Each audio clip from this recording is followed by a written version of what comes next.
My guest is Ryan O'Callahan, a former NFL player for the New England Patriots and the Kansas City Chiefs. His book, My Life on the Line, How the NFL Damn Near Killed Me and Ended Up Saving My Life, hits at the heart of what we're talking about today: LGBTQ athletes and mental health. Hi, how you doing? I'm doing great. I want to talk to you about when you came out publicly. In 2017, you make the decision to come out to everyone. What was going through your head as you were waiting for that article to come out? Well, the reason I waited so long was, you don't spend 30 years hating your life to being totally fine overnight. And I felt like I needed to have some ground to stand on if I were to come out publicly. And so when I made the decision to do it, I reached out to an LGBTQ sports publication and spoke with the editor and came up with a plan. He told me what to anticipate, and he wasn't wrong. As soon as the article hit, it was picked up by basically every news organization there was. Because the whole point of me coming out was, be an example for someone or try to help someone who could relate to the position I was in. And I got an outpouring of messages and support and requests to talk about, my journey more. It is actually refreshing in reading your book to hear you say things like, I never really loved football. I very rarely hear elite athletes say something like that, even though you kind of suspect it sometimes, right? You're there for various reasons. Sometimes it's a way to get out. Sometimes it's a way to hide that you're gay. Do you regret having become a football player? I say yes. I do regret it, but I wouldn't change anything at the same time. I know that's kind of a little complicated.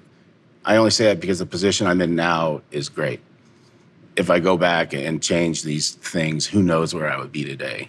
It took a lot of work, growth to get where I am now, especially compared to who I was, before I was openly gay. But no, I wouldn't go back and change anything just because I love where I'm at now. I mean, that's huge. I'm happy to hear that. Yeah, it's taken a lot of work. I went to a therapist for years. Even to this day, I'll talk to one. It's just healthy. It really is just healthy to talk to someone. Being in the closet for years in the NFL and prior to that, obviously, took a pretty significant mental health toll on you.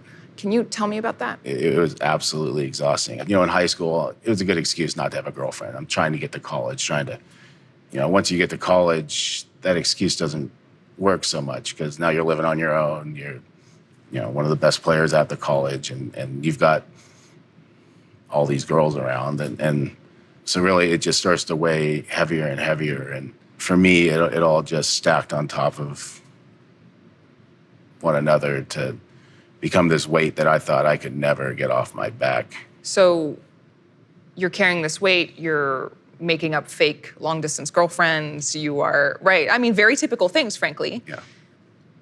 But it adds up. What does that do to you? Where do you end up? I end up a drug addict, absolutely miserable, suicidal.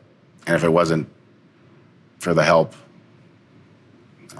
from David Price, the trainer at the Chiefs at the time, I would not be here today. Yeah.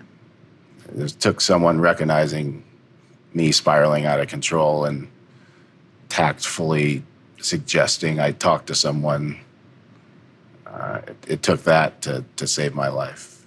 Even though he didn't know what the underlying issue was, if it wasn't for that intervention from him, I would not be here. Yeah. And when you say talk to someone, you mean a therapist, right? Yeah, love Dr. Wilson.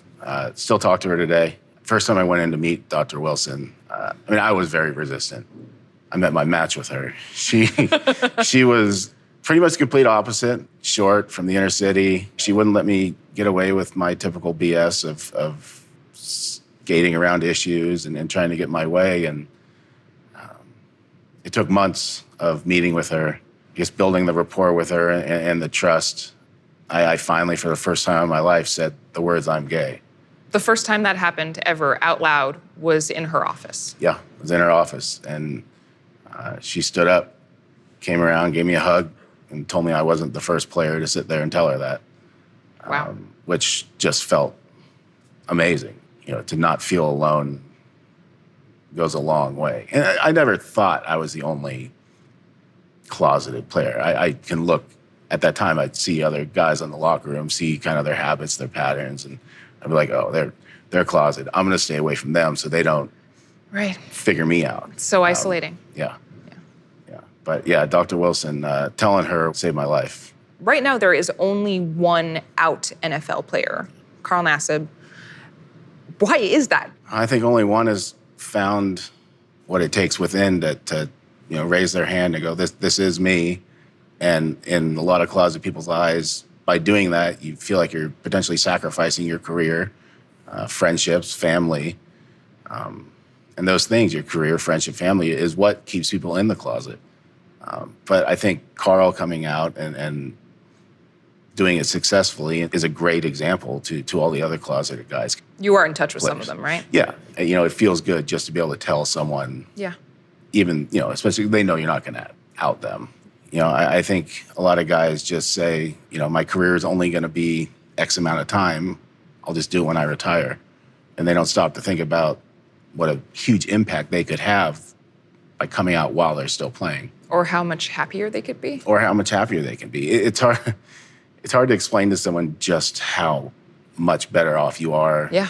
If you could go back right now in time and just talk to your younger self, what would you say to that younger Ryan? First would be take a deep breath and relax. Like, it's all going to be okay. I can't stress enough how just consumed I was just about being gay. I think anyone who has the weight of hiding who you are to the core, you're born gay or bi or trans, the weight of not having that on you, the freedom I feel now is hard to put into words. And when I talk to people, whether it's someone in business or sport, I think the same applies. If you can actually be yourself, you don't have to worry about all that other stuff. Ryan, I really, really appreciate this conversation. Thank you so much for being so open with me, for taking the time. This means a lot. Absolutely. I'm happy to do it.